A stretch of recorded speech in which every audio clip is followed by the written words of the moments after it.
as you can see by the title, this is finna get real spicy. Oh, Chicago. Mayor. Oh boy. Oh, Brandon. Oh boy.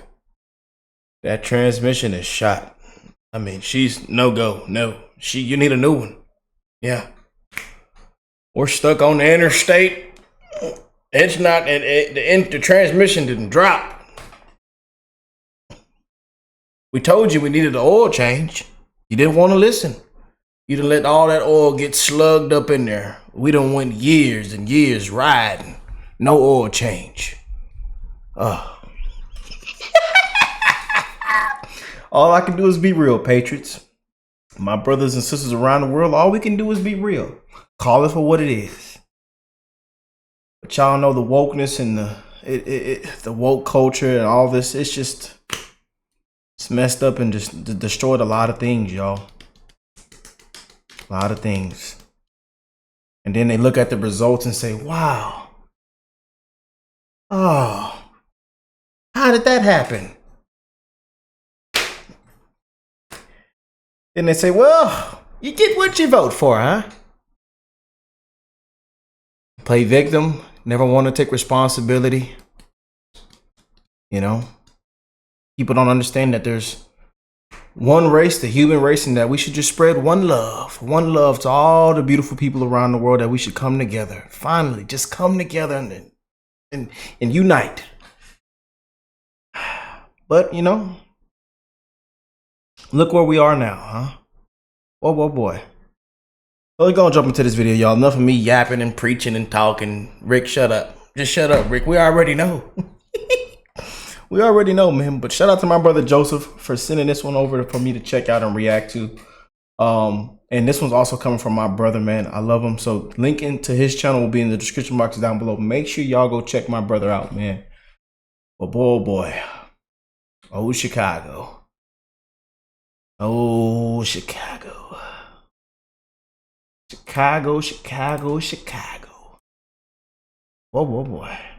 The Juneteenth flag raising event downtown today as Mayor Johnson announcing plans for a reparations task force. That group will study how policies have harmed Black Chicagoans in the past and present and make a number of recommendations for remedies. Paris Schutz says the latest on how Mayor Johnson wants to provide a remedy for the descendants of slavery and Jim Crow era oppression. Paris? Oh, boy. Yeah, Terrence and Sylvia, Chicago would become the second largest U.S. city after Los Angeles to study reparations for Black residents. And Johnson's executive order begins with an apology on behalf of the city for the historical wrongs committed to Black Chicagoans and their ancestors. Reparations will be an investment in our neighborhoods and our people.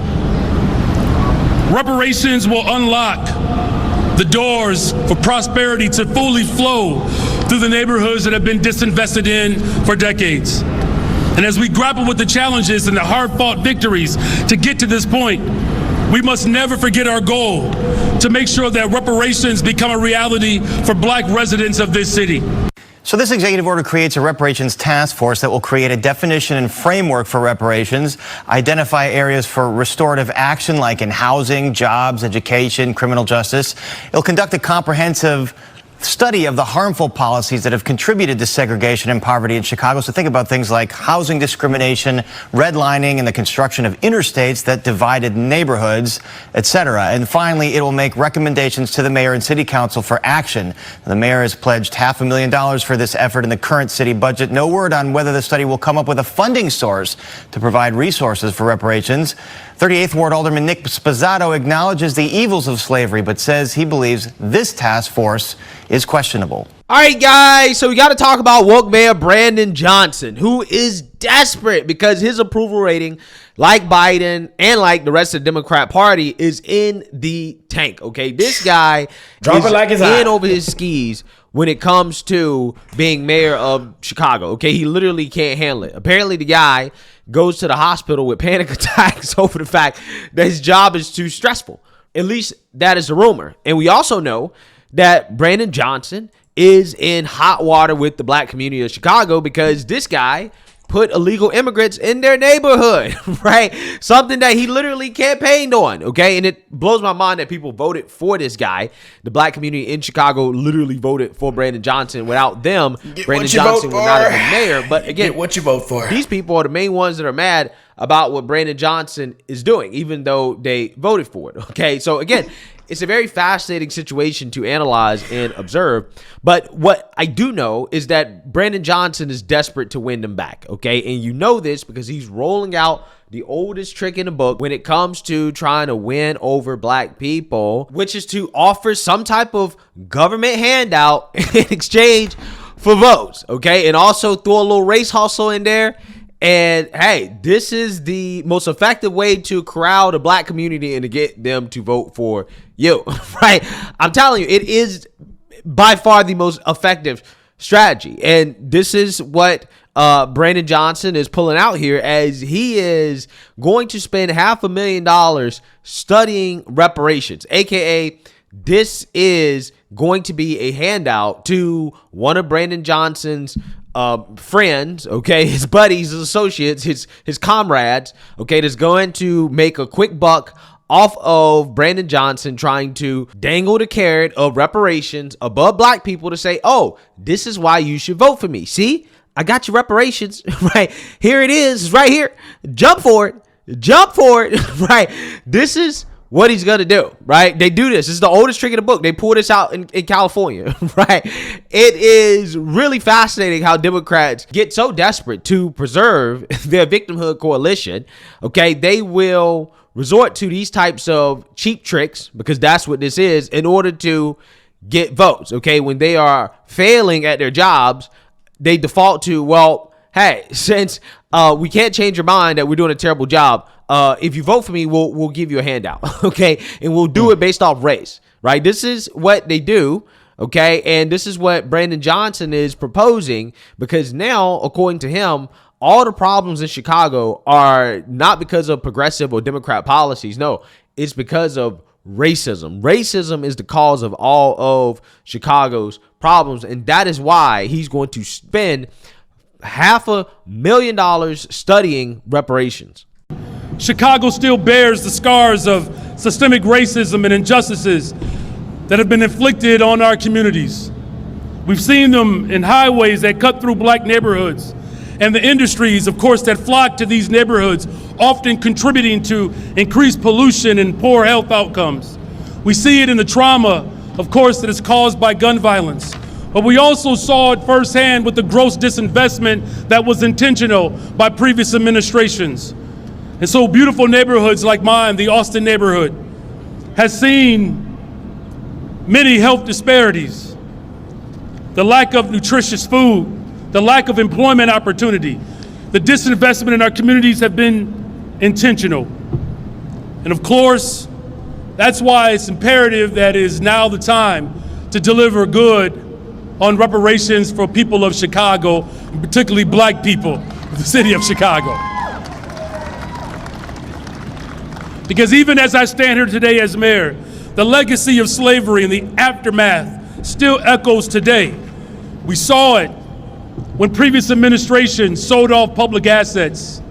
We saw the harm when previous administrations closed black schools and they shut down public housing, when they raided the pensions, these anti-black, anti-business endeavors that have caused tremendous harm and pain. But it's a new day. In fact, we are standing on the shoulders of one of the great leaders of this city, Dorothy Tillman, who laid the foundation and the groundwork to ignite a movement for reparations.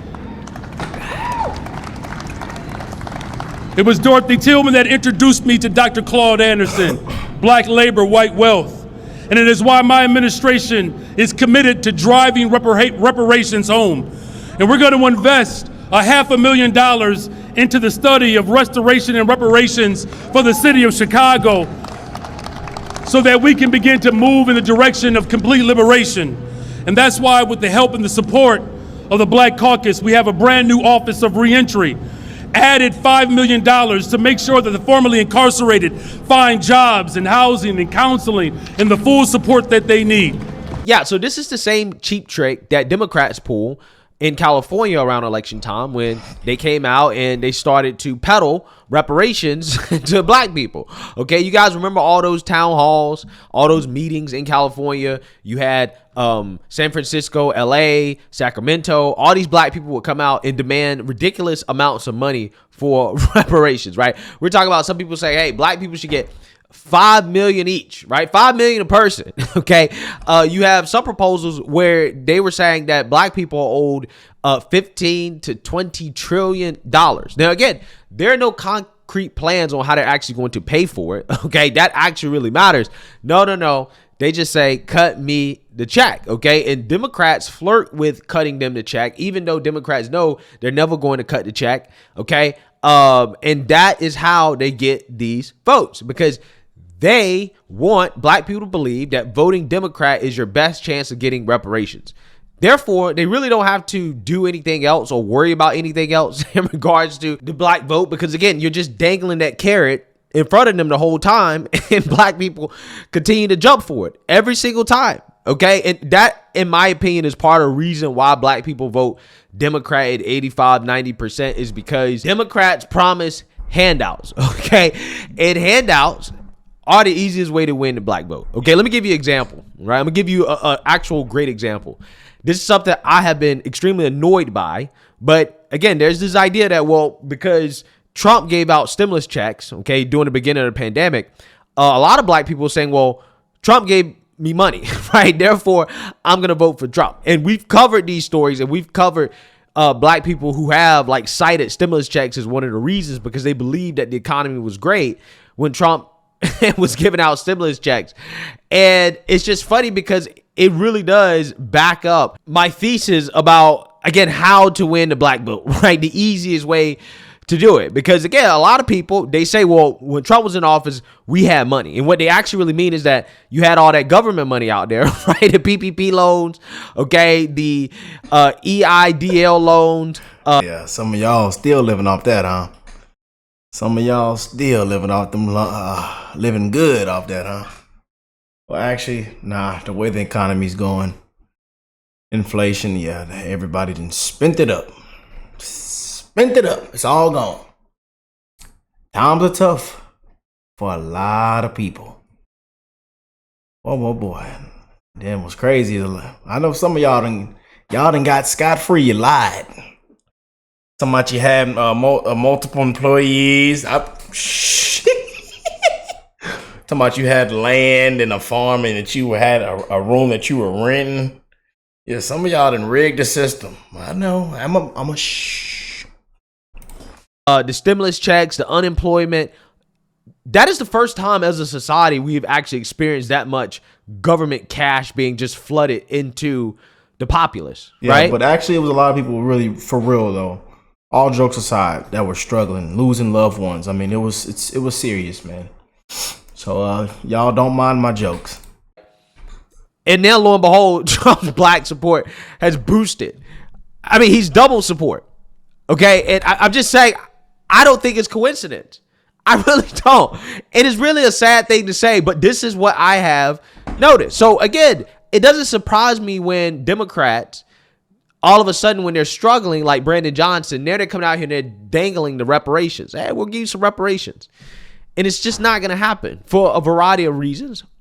We're going to go over them in a minute. But one of the reasons that a lot of people don't think about is the fact that, it could be likely, depending on how you try to implement reparations, post affirmative action being overturned, that is probably going to get struck down by the courts, okay? Because arguments are being made that it is a violation of the 14th Amendment, the Equal Protection Clause, in which, again, you're not supposed to have this type of racial discrimination, which is what this Chicago suburb of Evanston, which I think is famous for being, I think, the first town to formally actually give out cash reparations, right? Like actual money.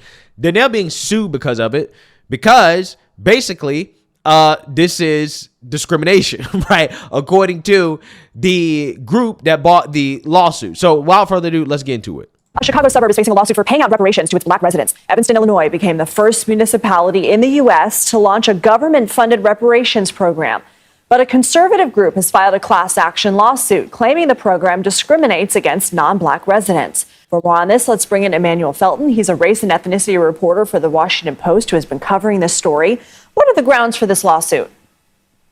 Yeah, so the conservative group Judicial Watch argues that this program discriminates against non-Black residents of Evanston. So under Evanston's reparations program, if you lived in the city between 1919 and 1969, or you're the descendant of someone who did, and you're Black, you qualify for reparations, because the argument is during those 50 years, Evanston instituted a bunch of racist, segregationist housing policies that deprive wealth from the Black residents of town. So they're saying this is our effort to rebuild the wealth that we deprive from you.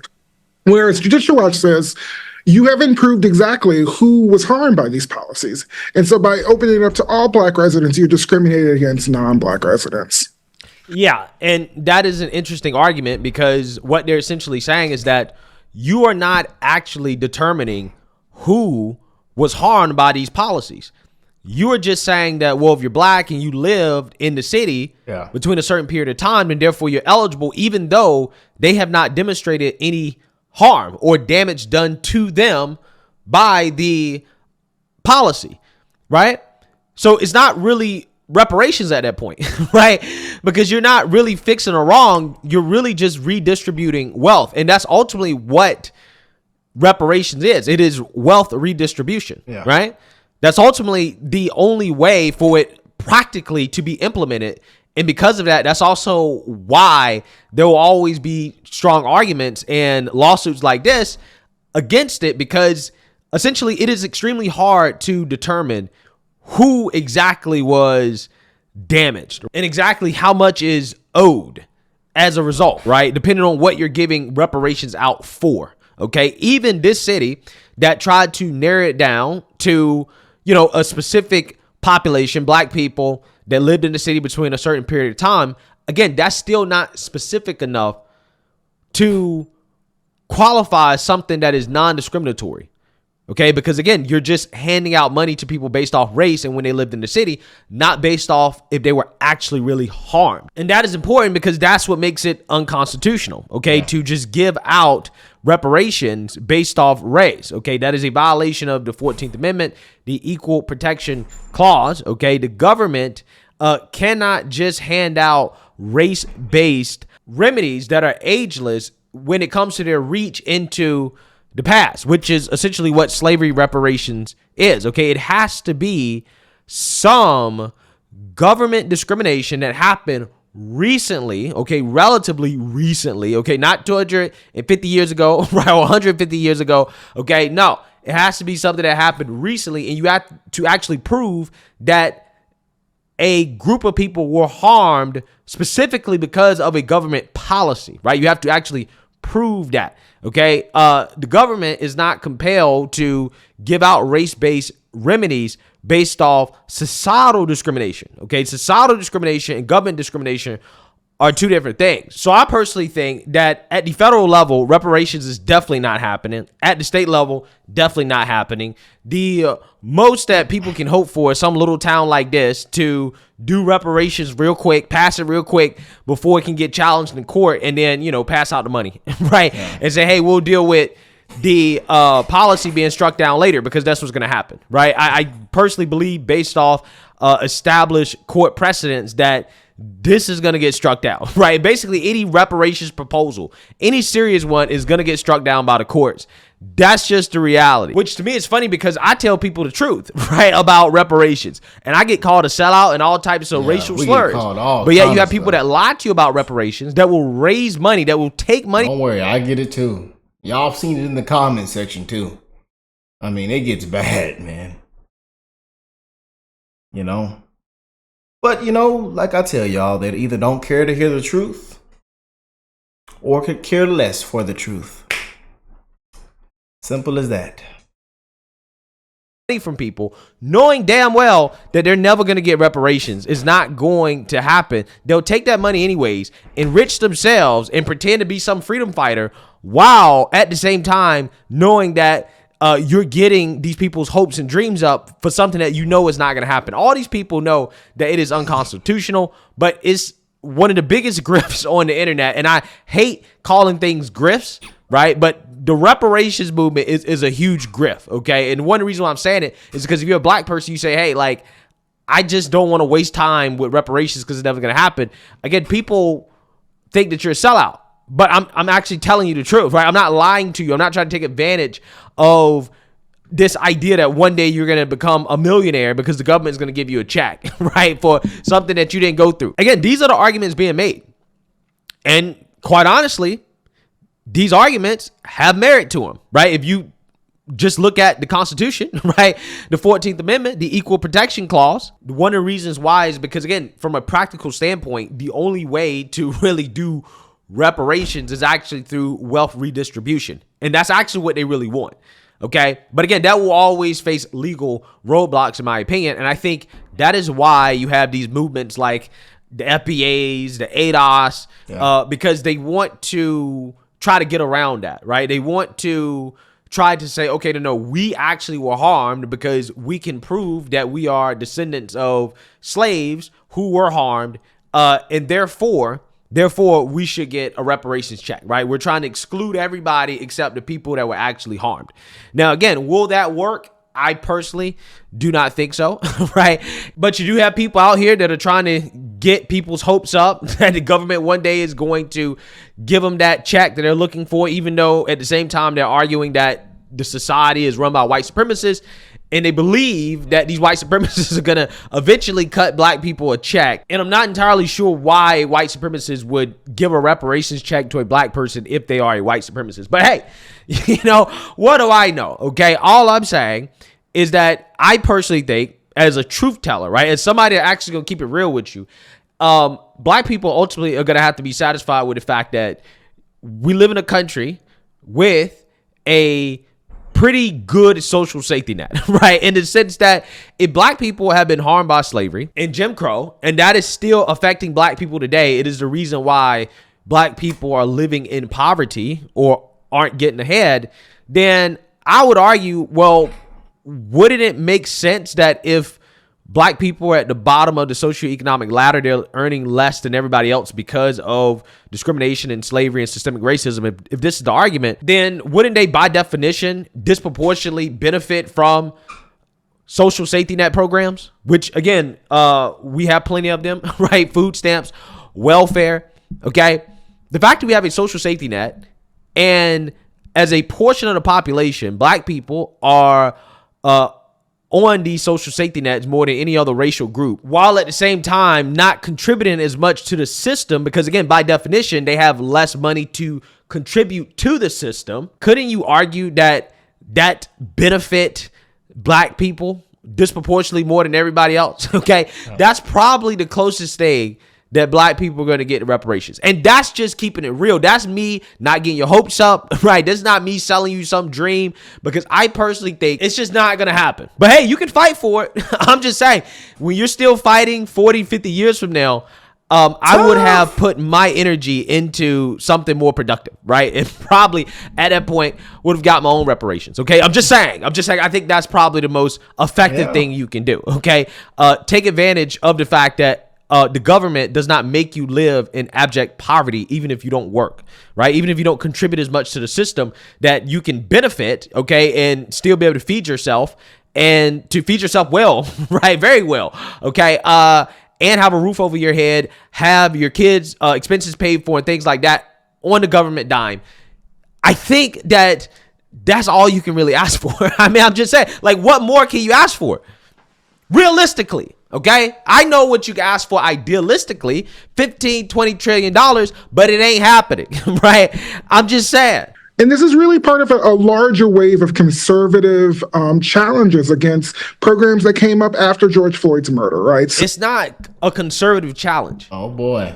It's about equal rights, okay? Trying to frame it as conservative is their attempt to try to make it seem like conservatives are trying to take away black people's rights. No, what conservatives are trying to do is to enforce equal rights, like the actual definition of equal rights, which is to treat everybody equally. This should not be a conservative liberal thing, right? This should just be an American thing, okay? It is American to treat everybody the same regardless of their race, right? I'm just saying that should just be the American idea at this point, okay? Everybody gets treated the same no matter who you are. But apparently that is white supremacist ideology in 2024, even though just 100 years ago, the white supremacist ideology was to treat people differently based off race, which is what Democrats are trying to do today, while at the same time claiming to not be the party of Jim Crow, right? No, that was actually really the Republicans, okay? Except FDR. We like FDR, right? So therefore, we'll claim him just because it's convenient for us. But I'm just saying,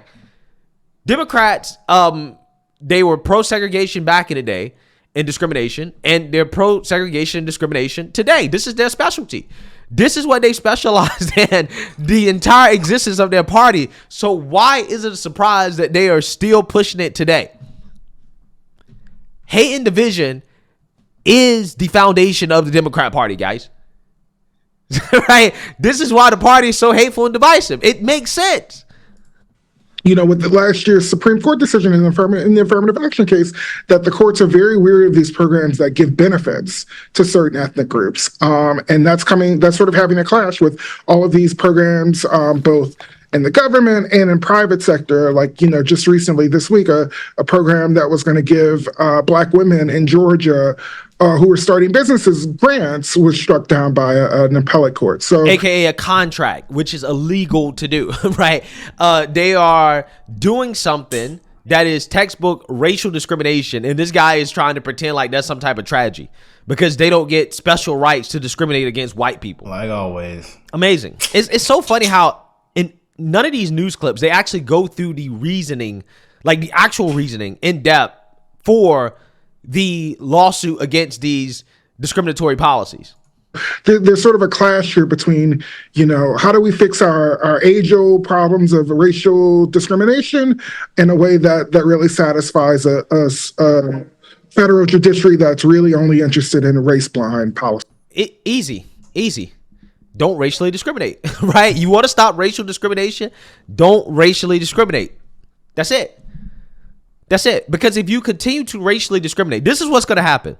This is exactly what's going to happen. I promise you. If it continues to go down this path, white people are experiencing overt racial discrimination, right? They're letting you know we are overtly discriminating against whites, okay? That's not a myth. That's not made up. This is what they're actually doing. They're being overt about it, okay? It's not a conspiracy. The problem with that is that in a few years, as the white population continues to decline, white people will eventually become a minority, at least considering the current track that things are. Maybe white people will turn it around, right? Maybe white people will turn it around. But I'm just saying, what will happen is that at that point, white people, in my opinion, will have a legitimate claim to say, hey, we were racially discriminated against. And this is the cause of, you know, our decline or, you know, the situation that we're in at the time, right? And they will use the exact same arguments that these people made. And then they will call for racial discrimination. Hey, in order to fix it, we need special rights and privileges, right? And it just will be a never-ending cycle. In order to stop the cycle, you quite literally have to just stop racially discriminating against people. Stop. That's how it works. Simple. Because once these people get the power that they want, right? They want the power to racially discriminate against whites. Why would they ever give it up? The assumption is that, well, they're going to use the power to get even with whites and then they'll stop. No, they're not going to stop, right? They're going to continue to accumulate power, right? That is just what it is. Just like if you give people reparations, they will come back asking for more years later saying, hey, well, you didn't pay me enough, right? Doesn't matter how much you give them. Once you give it to them one time, people will come back and ask for it again. They will demand it and say, no, you got to pay me more. You owe me more. It was not enough, right? We'll see. Do you think the city will fight this all the way? I mean, what are they vowing to do? That's what they're saying. You know, they refuse to comment for the story, citing pending litigation, but they're saying they vehemently support this program. And they're looking to fight it all the way up. And, you know, it's a program that they're very proud of. Evanston is very proud of being the first in the nation to institute something like this. But when you're the first, you know, you open yourself up to challenges that, you know, hopefully, you know, if you're the second or third, you've learned from what didn't work for the first. The people are at the center of this, who would be the recipients of reparations. What are they telling you about this legal fight? Yeah, well, it's already happened. So Evanston's already paid nearly 200 people $25,000 each. So this is something that is already changing lives in Evanston.